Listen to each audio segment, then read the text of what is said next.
This turned more into a plyometric rather than a jumping day, as when I was warming up, I started feeling a bit of discomfort under my right foot, especially when I was doing some low impact lateral shifts. And at that point, I decided that I would just not take any risks and go for some plyometrics in the frontal plane only, which I was going to test both with and without a mat.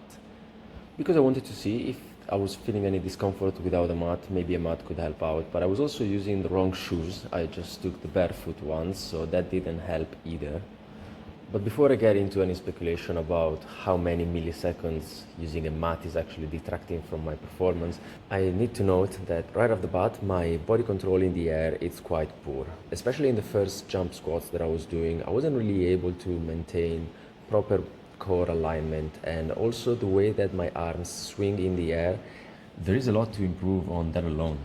Just body coordination. If I land and my arms are not behind me, then I need to pull them behind me in order to go into a swing while my feet are on the floor. And if I at some point just do not have a fluid movement between and connection between my upper and lower body, I'm going to lose out on power output, simple as that. And that was pretty glaring in the first set of squat jumps. I think I did a slightly better job in the second one because I was aware of that. And something that I wanted to note was also that in the kneeling jump set, the first one, the first couple of reps I was performing on the floor, and then I started jumping on top of the mat, and that immediately decreased the amount of airtime that I was spending up there. Possibly it's because the mat is absorbing some of the ground force reaction, so it kind of dissipates some of the power that I'm generating.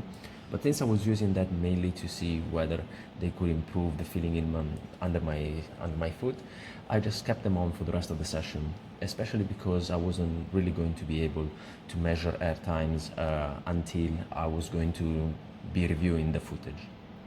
Low raises concluded the first set, and then I was jumping back into the second one. So in here, the squat jumps were looking a bit better in the way that I was resetting each repetition. Apart from the second rep here, I was able to really push my hands behind me and then starting back again.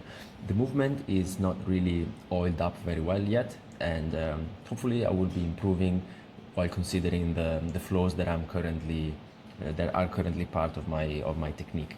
So then I was moving into another set of pullovers. In here, I'm not really trying to push anything other than getting a nice controlled stretch, making sure that my shoulders don't disengage at full extension, and then just pull back up and get some nice volume in there.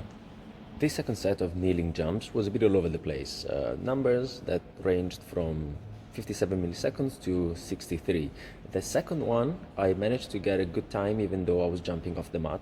And then in the third one, I was probably trying to get too many swings while I was in the air, and that wasn't really something that I'm used to doing properly, at least, and it kind of ended up taking away from the air times themselves. And passing by, I see the push-ups. I did 29 in the first set, so one more than the previous week, and 25 in the second one. So I added one rep, and I was really tempted to just go for 30 on the first set because I felt like I could grind it out.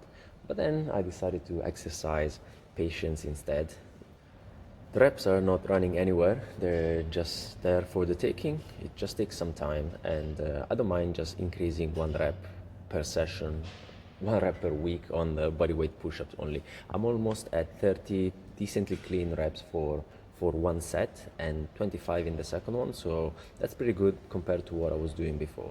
So the fact that I decided to forego the approach jumps on this session ended up turning out well in the way that I was organizing the giant set, because as I was alternating lower body and upper body, I was able to also get the low raises at the end of each set. So I was going for 15 reps in the first one, and I really made an effort to go to 14 in the second one here. They were pretty grindy, especially the last two. I took a couple of seconds of rest in between, but I was satisfied with the work that I was able to do. A few more, and then I will go up in weight.